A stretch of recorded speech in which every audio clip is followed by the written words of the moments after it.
Okay, welcome back to Celebrate Good Lives. It's great to be back in the studio with my comrade Dean Webber, and we've got a special guest via Zoom today. So welcome to Glenys Talivai from the Public Trust. Welcome along. Thanks for having me, guys. Awesome. Hey, we obviously are a funeral podcast, Celebrate Good Lives, and we sort of delve into everything funeral. And I guess the wills, trusts, sort of estates aspect is such an important part of funerals. And what we sort of have been doing is talking really about the funeral and the embalming and the, things that happen inside our workplace. And it's such a pleasure to be able to have someone like yourself come on the podcast today to talk a little bit about what you do. So give us a quick rundown on your role and what the Public Trust does. Yeah, thank you. So I'm the CEO at Public Trust. We're a autonomous Crown entity. So we're owned by the government, but we basically help New Zealanders put in place their estate planning, so end-of-life planning, wills, enduring powers of attorney. We look after the administration of your estate after you've passed away if you choose to elect us as what's called your executor. We also, in our broader business, administer over 400 charitable trusts. And in our corporate trustee services business, we supervise fund managers and KiwiSaver providers to make sure that they are operating in the best interests of investors. We also play a role in the student private training establishment market where we protect student fees. So a huge broad range of things that we do, but putting end of life planning in place is probably one of those key things. Yeah, so we're a little funeral home in Whakatane. So yeah. What about you, Dean? What do you do, mate? I tell you, I thought we had a wide scope of responsibility from beginning to end. But if you see me in the video, my eyebrows are like, whoa, okay, we're a bit out of our depth here. That's a big. Don't worry, you won't be the only ones that. It's often a surprise, just the breadth of services that Public Trust actually does. Yeah, we're most known for writing wills. Yeah, especially in our realm, that's where we encounter your services quite often. So with that part of the service, what is a will? How is it beneficiary for estate planning? Yeah, so a will really is a legal document where people can set out what they want to happen to their things, being their assets, but also their children, their pets, important tonga that they may have in their family, what they want to happen to all of those things after they pass away. So really it's about passing on the things that matter most to you to the people that matter most to you. And being really clear in this legal document, it really sets out what those wishes are so that the people that you leave behind are really clear about what it is that you want to have happen. Yeah, it's funny because we work obviously in the funeral space, and we come across a lot of families that or people who die interstate or don't have a will, and it can get real difficult. It can get real difficult, and the will is like that one document, and it's so easy to have one done, but it's one document that changes the landscape of after a funeral, or even putting your funeral wishes down in a will to really signify that this is what's happening after I'm gone. Yeah, and we see a lot of the same, is that actually, unfortunately, there are people that do pass away without a will in place. And what that means for their friends and family is that often they think they know what that person may have wanted. But then, of course, that can create some disputes or heartache and not really 100% knowing. I'm sure you guys see it all the time. But equally, too, what they think might happen, or it'll just pass on to my next of kin or my family. Actually, if you die without a will, which, as you said, is called dying intestate, then if you've got more than $15,000 in assets, and many people do these days, if you've got KiwiSaver, banking away in the background as you're working, is that... That's included, right? Yeah, that's right. That's right. That's included. And so $15,000 doesn't go that far these days. It doesn't. And so then all of a sudden, actually, those choices are taken out of your hands. And if you die without a will and you've got more than $15,000, then a piece of legislation called the Administrations Act takes over. And that has quite prescriptive formulas about what's going to happen. And timeframes. And timeframes and all the rest of it. So now that might be what you might want to have had happen. But it might not either. So why leave it to chance is probably Absolutely. what we would say. We're extremely strong here at the funeral home about pre-planning, right? And I think that's what you were going to go down that track. Yeah. My next question is, we've talked about, you've explained about a will and how that can be beneficial for assets and valuables post-passing. Is there a service within your scope of helping people plan their funeral wishes and like we have a pre-planning guide that we use to help people put things in the queue that they want to have happen for the farewell? Does that? Yeah, so 100%. We often see people include either in their will or accompanying statement of wishes what they want to have happen at their funeral. And I think, again, that's an amazing way that you can help your friends and family who are, often grieving the loss of a loved one, to be really clear about, actually, this is what's really important to me about my funeral, what they want to have happen, where they want to be buried, or if they want to be cremated. All of those difficult choices for a family, if you haven't been clear, which you might think, but they know. Do they? Do they really know? Well, if you've got 6 kids, three of them think you're going to be buried and 3 of them think you're going to be cremated. It actually can get really difficult. And so an avoidance of doubt, having a will and a statement of wishes that clearly lays out for your friends and family what you want to have happen, so that they do really genuinely know, is almost the greatest gift you can leave behind for them, in 100%. All honesty.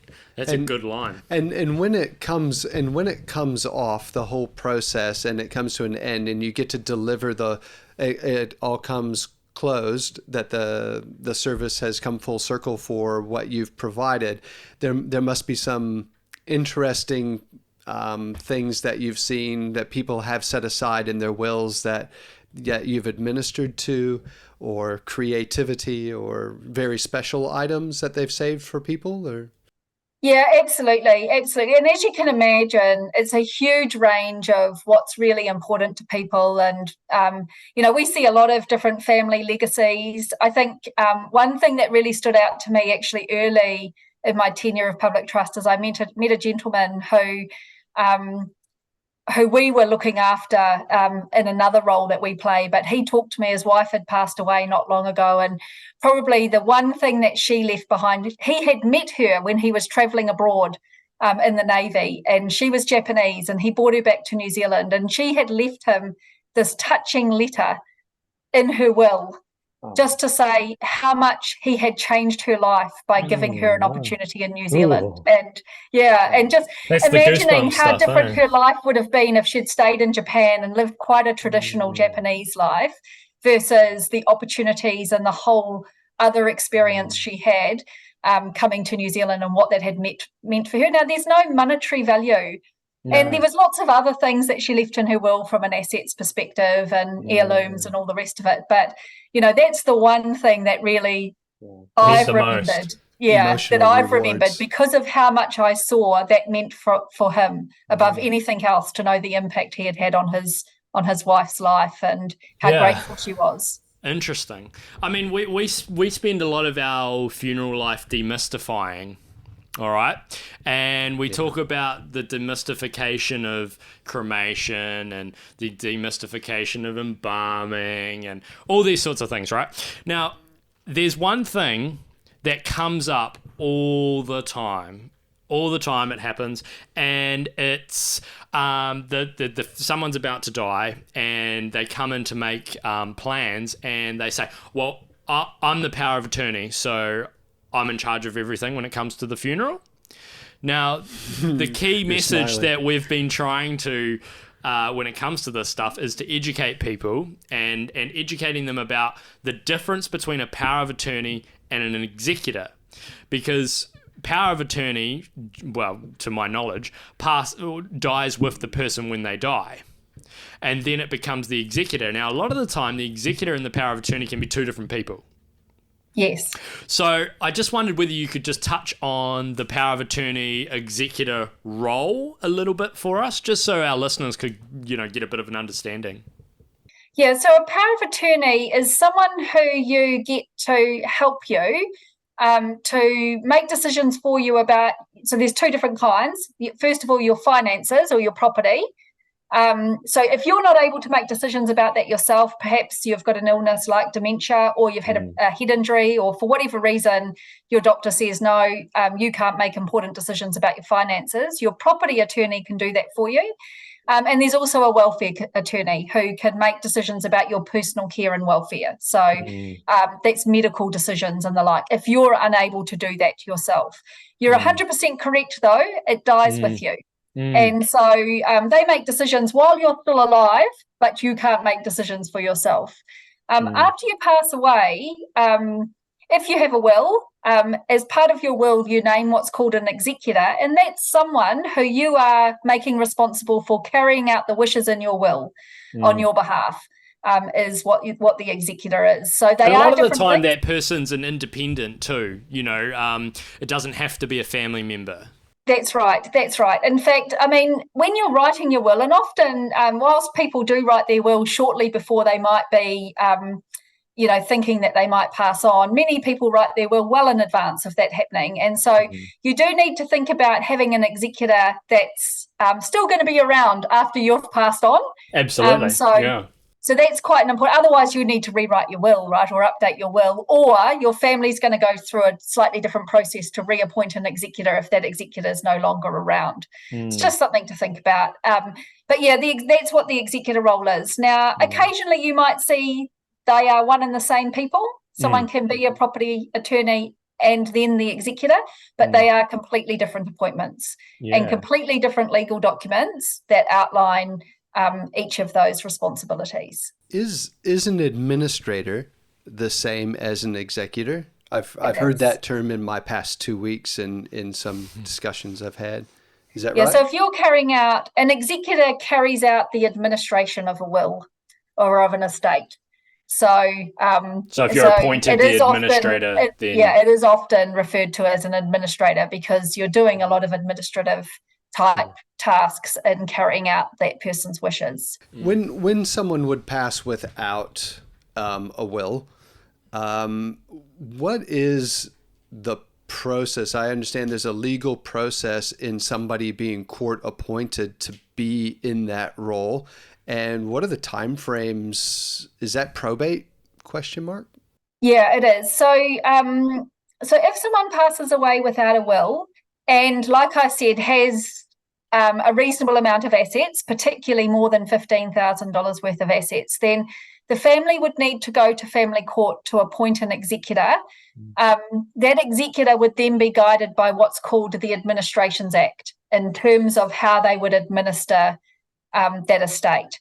And so it's quite clearly defined in that legislation, depending on the circumstances surrounding the person that died, i.e. what family relationships that, or partners or children or surviving family members there are, kind of then different formulas come into play in terms of how it might be administered. But it's all quite clear there in the legislation, but someone still needs to be the executor and be appointed. So you can apply and have someone like public trust appointed, or a family member could do that role or the like, but you have to go to family court to get it done. Probate doesn't apply in that situation because probate is the process that you go through to have a will validated by the court. So a will would have to be in place. But with that will, so let's just say someone's passed away with a will and public trust is the executor. Then we get notified that they've passed away. There's some processes we start, but ultimately we then apply to the court, which is called probate. to get the court to validate that that is the last will and testament of the person that's passed away. And yes, as executor, we authorise you to go and carry out the wishes as per that will. So, this is to navigate situations where there might be more than one will at play. There may also be some questions about the person's capacity when they wrote the will, or there could be some challenges as to, what will should be the one that's validated, where there are multiple ones at play. So it can get quite complex really quickly. The key thing is, if you've got the first thing is have a will so that your wishes are really clear. Continue to update it, but when you do, make sure you revoke the previous one. Right, and be really clear about that it replaces the previous one. And then, like I said, it goes through a probate process for that court validation. So what that means is that until the court validates the will, as if public trust was executor, we couldn't actually carry out our duties until that will's been validated, and we're officially. You really don't realise how complicated it is, man. And we were walking into the room today thinking, we'll just go through a couple of questions. This won't be too difficult. And now I'm thinking to myself, can we go back about 20 minutes and just sort of start that over again? So the probate... I think the key insight there though is that. Something that I always say to people is that, look, sometimes thinking about, the fact that one day you're going to pass away and then making choices about what you want to have happen to your things or the people, particularly if you've got children, who's going to look after your children? That's a pretty, to face into the fact that you might not be around to look after your children and to think about who might do that for you is not a great feeling, I suppose, is what I'd say. But if you can really lean into that and give clarity to the people left behind, that's amazing. I'm starting to think that the will might be more important than the pre-planned funeral. I'm thinking so. And then, of course, if you don't do that, and because it sounds quite, one of the things I like to demystify is for people that's quite scary and it sounds really hard and complicated. And then, of course, but isn't it really expensive? Well, I suppose what I'd say is the flip side of that is that if you die without one, it's then too late. And then it's even more complicated, more expensive for your family, and actually, then people are second guessing what it is that you would have wanted, and that's an even worse place to be in. It's no man's land. And there are plenty of people, not just organisations like Public Trust, but there is lawyers and other entities that help people to step through that process. And so, we just want to see more people get their end of life planning in place because it's something that's 100%. Going to protect them, it's going to protect their family, and it's going to protect their wealth because then they're not going to be spending more money after they're gone unnecessarily. And they're guaranteed, as I'm sure you see, their friends and family are actually going to have a much easier pathway to both honour their memory and carry out their wishes and process their grief than what they would otherwise. I'm sure you guys see that more than 100%. What we do. 100%. So there's a lot of legal play in what you do. Very generic question. Are you lawyers?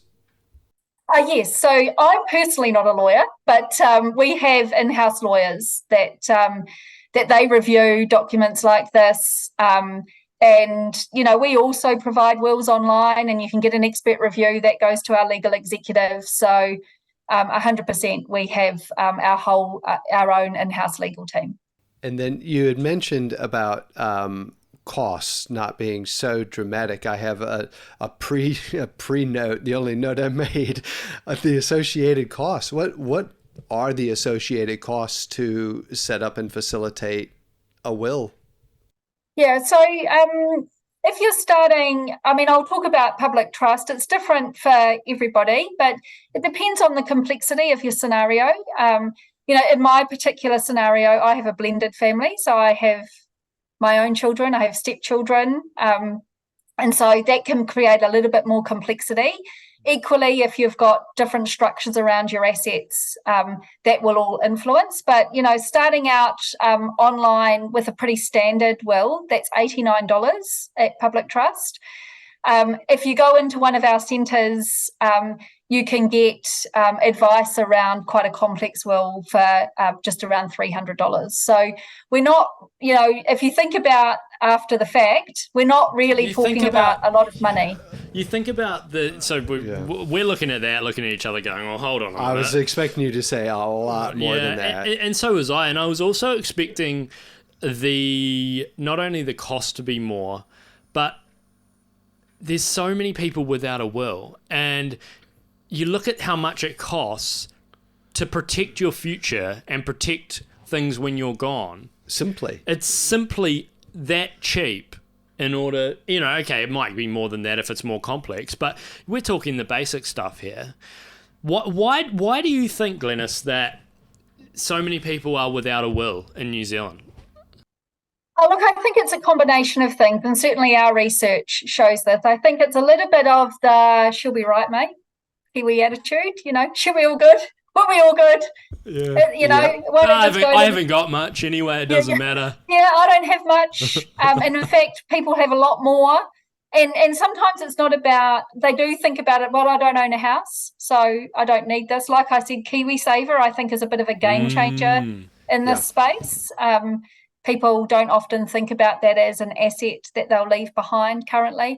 But even just if you've got kids or pets or, letting people know how they're going to be looked after is an important piece. But equally, often people have family heirlooms that might not have a lot of monetary value, but in terms of sentimental value, I've seen very low value but high sentiment items that have caused quite a lot of conflict in families because it hasn't been clear who's getting what. Yeah, and I think there's ways. I mean, this podcast is a way of getting it out to people about the why you should have a will and what a will does, and this is one way that we're sort of working on it. Do you think? I mean, obviously, everyone. Well, not everyone. A lot of people know the public trust or know who the public trust is, but probably don't know what they do as such. And I think, this is one way, but is there other ways that you guys are sort of working in that space to promote awareness or educating people, not specifically by saying, hey, you need a will with the public trust, but you need a will? Yeah. Look, we actually try to get the message out in a number of different ways. We've invested in how-to videos. We do a lot of seminars. We do a lot of work with partners across broad spectrums of industry just to get the message out around getting these important end-of-life documents in place. And you're right, look, whilst, of course, we'd love it if they did it with public trust, but we'd just love it if they did it. More so, right, in terms of get this in place. And I think another barrier is that, it is hard for people to have conversations about their death and face into the fact that, hold on a second, this is a bit of an inconvenient conversation. I remember when my mum rang me up and said, actually, I need to talk to you and your brother. We've just updated our will. And I'm like, oh, my God, you're not going to die. I don't want to have that conversation, Yeah. And then I realised coming and working in this industry is that, the best thing I could have done is have had that conversation with her, which I subsequently went and did, because actually, if there's one thing I'd love is to make sure I knew what my mum and dad wanted so that I can carry out their wishes, because that would be the best way that I could honour them. 100%. Right? Yeah. And so I hadn't really thought about that until you really see, well, what happens when people haven't had that opportunity or wish they'd had that conversation or the like, which we see. I'm sure you do too, right? So we see the downside. But look, I think the combination of I've got plenty of time because I don't plan on dying tomorrow. So, and hopefully that's the case. I wish that for everybody, right? But the reality is that why leave this stuff for chance, right? And I do like to think about it as, look, the greatest gift that you can give to your loved ones is certainty about what it is that you wanted. 100%. You know, it's as simple as that, really. And you know, So and it's a conversation that actually it gives people a lot of peace of mind and satisfaction after they've leaned into it. We see real we see people walk away feeling really good about what they've done to put their wishes in place. It's definitely one of those aspects of life that is a proactive thing to go and do. And there's a lot of people that put it into the too hard basket and feel that I would have thought it's probably going to be way too expensive. I probably can't afford it. Or I'll get there eventually. Or I'll get there. Or it's raining. I'll do it another day. It's one of those. Or people feel fearful of talking about it. Don't want to jinx it. I'm not near it. So why talk about it? But we've found just trying to spend this year getting people comfortable with talking about it and getting it out there in front, and that is very important all the way around. Yeah, no, I agree. And I mean, I think even just starting with well, what do you want your funeral to look like, right? Because getting past this, but do I have enough? Do I really have things that I want to give? And I always argue people find more than what they think that they have. But even quite simply, actually, just telling people how you want to be celebrated after you're gone in terms of your farewell. It's a good conversation starter because you can have a bit of a laugh about that, right? You know, we find people having a bit of a laugh about their funeral plans, and definitely. You know, it's either you get the broad spectrum of I don't want anything, just rubbish bag and see you later, or they want something more extravagant, and then the conversation sort of starts, and then you talk about the will, and then you talk about going to do the will, and yeah. So, Glenys, if you had three things, I'd put you on the spot, but if you had three things that the listeners could take away from today, what do you reckon that would be? I think first and foremost, get your will and your last wishes in place. It's one of the greatest gifts that you can give to your friends and family, and they will be much better off, even if it's just about knowing what you want your funeral to look like, let alone your assets. Don't let, I'm not sure if I've got anything, or, I